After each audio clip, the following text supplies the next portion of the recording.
Good morning, afternoon, and evening, everybody. My name is miahtheking, and it's that time of year again where I take a look at all the indie games of the past year that I've played and try to figure out which ones I'd consider my top 5. Now, full disclosure, I only place the games that I've played or featured here on my channel. I can't talk about games I haven't played myself. Also, full disclosure, this is all just my opinion, and you'll hear why I voted this way if you stay and watch the video. Am I forgetting anything? Oh, right, the opening joke. Well, here it is. I told my wife that she should embrace her mistakes, so she gave me a hug.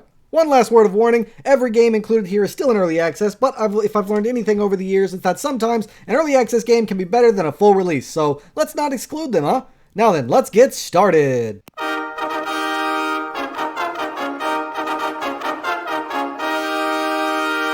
Now, starting off this list with number 5 is Manor Lords. I think this one is pretty self-explanatory, an amazing look at the classic city builder genre done in modern gaming settings. We see games releasing all the time of all types, and a lot of indie developers stick to older style graphics for various reasons, but I gotta say, despite being a fan of the lower quality games, seeing games come out of different genres with this level of awesomeness is still something I really enjoy. This game hit me hard with the graphical quality and the sound quality, making this game easily something huge to look forward to. Manor Lords, with its awesome graphics and sound quality, allows you to build your city from the ground up, and once it's nice and big and booming, you can actually enter the body of a lord that you can partially customize and walk around your civilization like it were an RPG and with the graphics to match. It also comes with politics, strategy, and more as you advance and progress throughout your gameplay. Now you might be wondering, if I love it so much, why is it at number 5 and not number 1? Well, there are actually several reasons for that, but the main one, I suppose, is because it's still just a typical city builder. While it is slightly innovative in some of its aspects and incredibly beautiful, the game doesn't actually really offer anything super new.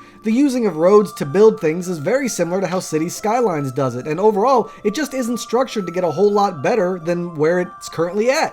They may eventually add more politics stuff, maybe some combat stuff in terms of game mechanics, and it is lacking in player retention and a decent gameplay loop. In other words, once you do it once, it's kind of just the same thing repeated, without any real surprises or off-the-wall components. The game is good, but it just feels way too similar to far too many other games like Cities Skylines, Stronghold, or Banished, making it far less original, which takes a deal of the impact away. It's a great city builder, but it's also just another city builder added to the pile.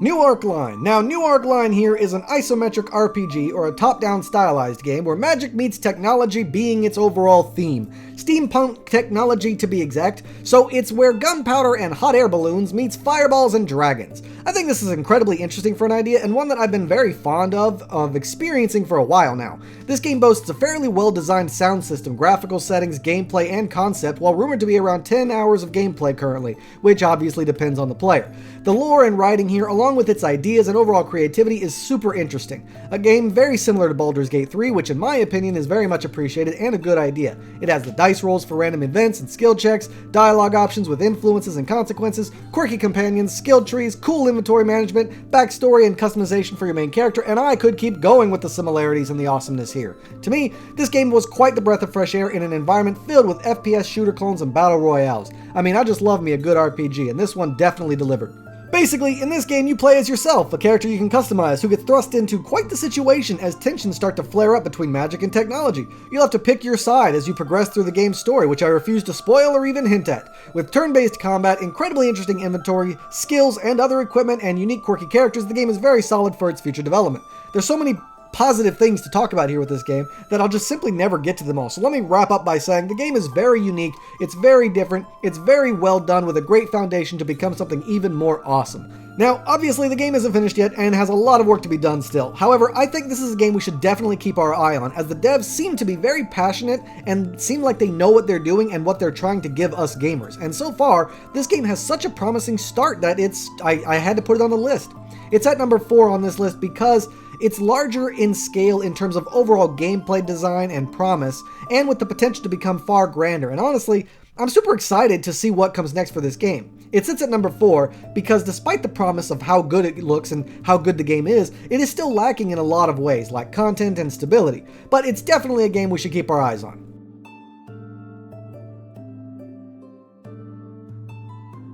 Infection-Free Zone. Now, I know a lot of you might be wondering why the hell this game is in my top 5 indie games. It looks fairly simple. Why is it above Manor Lords or New Arcline? Well, that's just it though. It may look simple, but it's very much not. It's incredibly challenging, inventive, creative, original, unique, and overall very well designed in its unique process of how you do things here.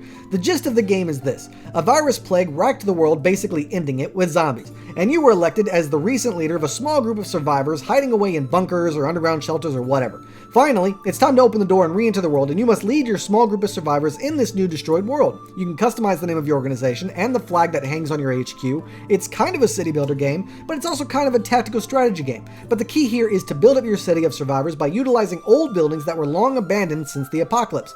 But here's the super interesting feature of the game, and probably the main reason why I've got it at number 3. You can actually designate a specific place anywhere on Earth, and the game will generate a map as accurate as possible to recreate that real-life neighborhood for you to play in. Now, I'm not going to tell you where I live, but I allowed the game to automatically choose a spot for me based on my current location, and it picked my real-life neighborhood accurate to a T. I couldn't believe how accurate they had my neighborhood. I mean, upon closer inspection, I saw that it was a damn carbon copy right down to the last detail. And next thing I know, I'm simulating a survival experience on my own street with buildings and stop signs and just stores and everything that I personally recognize. It was a phenomenal experience that I've yet to discover anywhere else, and it blew my mind. It was so cool, and it was such a creative and innovative way to generate maps while at the same time engaging your player base. But let's get into the gaming itself. It's fairly simple and straightforward if you're used to city builder games or city sim games. However, here, you get to also fully customize and control an upgradable squad who you get to send out to scavenge all these other abandoned buildings in the area and look for supplies and whatnot.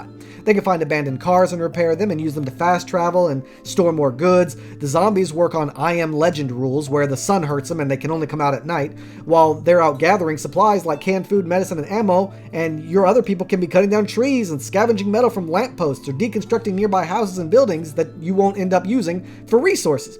Then you can use those resources to adapt other abandoned buildings into things you might need, like a warehouse or a barn or a cookhouse, factory, whatever. At night, the zombies might attack, so make sure you build walls and towers and make sure people are safe inside the buildings to give them the best chance of survival. With dialogue options, story events, intense sound design, and despite the weird camera you might be looking at right now, it still has a fairly decent graphical design, and it's definitely unique. Overall, to me, this game was just an incredibly unique experience, and it was very phenomenal to play, despite being in early access. So that's why it's at number 3, because the next two were well designed and far bigger in terms of content, which is why this one didn't rate higher. But it's still a really good game. It's definitely a game I would encourage everybody to check out.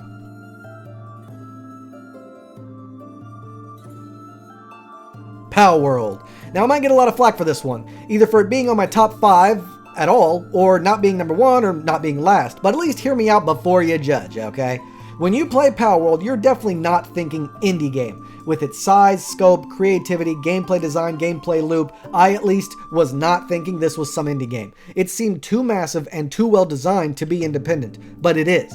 For those who don't know, Palworld is a large open-world survival base building game with monster capturing similar to Pokemon. In fact, the game has received a lot of heat because of its similarities to Pokemon, including some hostile attention from Nintendo. But let's put that aside, put that controversy aside to first look at the game on its own. With creative monsters, and yes, they are similar to Pokemon, but the names are unique, and there are tons of variations here that are not similar to Pokemon, so I gotta make sure that that's in there as well. With a large, well-stylized world, unique building mechanics, and combat features, and an intriguing gameplay loop, it's just hard not to have fun with this game.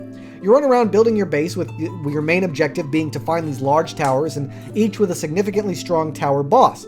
Find a way to defeat them all. So you want a base to help you research and build bigger and better gear, but there's so much work to be done, and even with friends it's just not fast enough. Now that's where your little pal monsters come in, being able to set them up to defend your base from its random attacks, or have them be the ones who manufacture weapons and ammo on your assembly line. It doesn't matter, but the point is you can use your pals to help with the workload. Take them on adventures with you to get them stronger, have them help you fight, and eventually you can even ride them off into the sunset, either on land, sea, or sky. Overall, the game is massive in the amount of content, replayability, player retention, overall fun, and intense gameplay. I couldn't in good conscience find out that this is an indie game and then not include it when you think of how well designed and popular the game itself is. But why is it at number 2? Similar to why Infection Free Zone is at number 3, because number 1 is far larger. Either way, Palworld is definitely a game that you should check out. It's definitely worth its price, it's worth your time, it's a good game, it deserves to be on this list.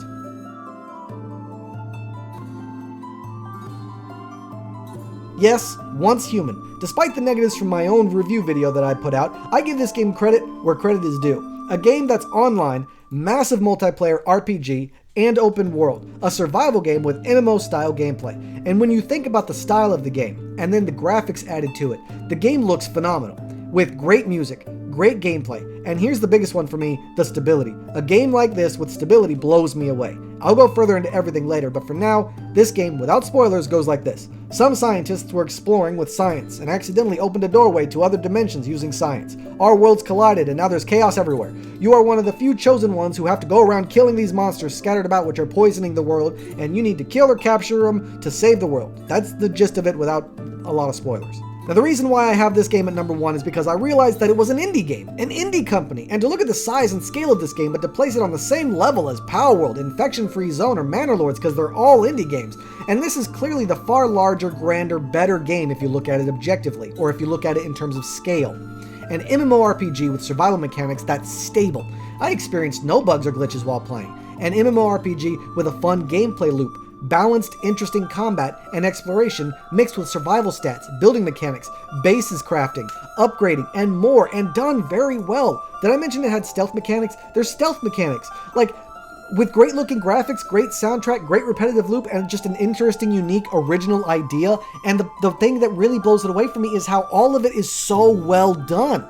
It's all well done. Like, I can't think of anything off the top of my head where this game utterly fails. It takes an MMO RPG, just think about that for a second, an MMO RPG, and it turns it into a survival base builder game with PvE servers and event-like enemies and random chaos things that happen that unites the players to fight against this, one overwhelming force.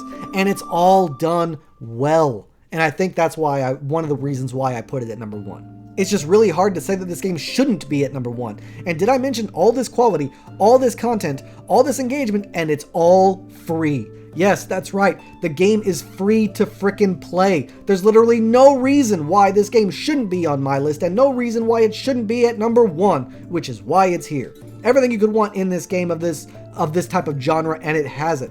It has a coherent, smooth base building process that makes sense. It has intense, engaging combat mechanics as well as stealth mechanics. It has the salvaging old ruins mechanics. It has the team-based play mechanics. It has dialogue choices. It has random events that you can partake in. It has, weekly events and dungeons you can tackle. It has rare loot and gear that you can either scavenge or loot or create yourself. It has literally everything you could want, and it does it all while being developed smoothly, coherently, fun, engaging, and again, it's free. This is a game I'd highly recommend everyone go out and try right now. It's just that good. It's just that worth it. So that's it for this year's top 5, everybody. Keep in mind, these are my top 5 picks. These are games that I've played or featured on my channel. However, I know these aren't the only games to release, and so here's something new I'm going to add to the little tidbit here, an honorable mentions category. Hades 2, a sequel to the first game, an action roguelike game that's been super popular among fans of this genre, and if you're a fan of the genre, I highly encourage you to go check it out as it seems really well designed. What's the genre? Roguelike, that's the genre. Action roguelike. It's a lot of fun, it's a blast to play. I haven't played it, but I can tell by looking, I can tell by what I've heard from other people. It's a good game, you should go check it out. Primordialis, a game my brother recommends to all my viewers out there, a roguelike game about evolving as a fish, and while the game may not have released yet, it does have a free demo, and again, I would encourage you all to go check out that game and see if it's for you, because he gives it a glowing review, and he's a long-standing gamer just like myself, so I trust what he says. Fields of Mystery, a game I did take a look at on my channel. That's a phenomenal game, and I'd highly encourage you all to go check it out if you're into farming life sim games. It's pixelated, but incredibly in-depth and definitely worth checking out. You can watch my review on it on my channel and get a better feel for it if you so choose, but also one that definitely deserves its honorable mention. And that's all I can think of right now. If you have any suggestions of games that should have been in the honorable mentions, then post them in the comments in big, bold letters with a brief explanation to let other players know of games they should check out. Let me know in the comments below if you agree or disagree with my choices and why. Just make sure that you're respectful about it. Don't forget to join my Royal Guard by clicking subscribe and hit that like button too. But that's all I got for this video, everybody. Thanks for another amazing year, and I can't wait to see what we'll experience together this next year. I can't wait to see you all again on my next adventure, which is coming up soon. And until then, I bid you all farewell.